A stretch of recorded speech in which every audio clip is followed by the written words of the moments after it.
আসসালামু আলাইকুম প্রিয় দর্শক, আজকে আমি আপনাদের দেখাবো আমরা খামারে কোথায় থাকি। এটা হচ্ছে খামার মৌমাছির।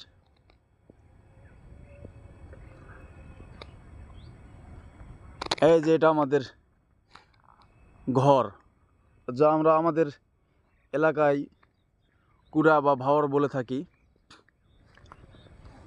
দেখেন, এই যে আমাদের ঘর, আর ঘরের ভিতরটা দেখেন, এই যে একজন এখনো শুয়ে আছে। অনেক সুন্দর এই ঘর।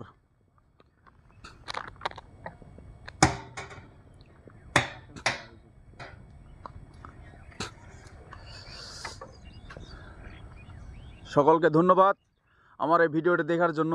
আসসালামু আলাইকুম।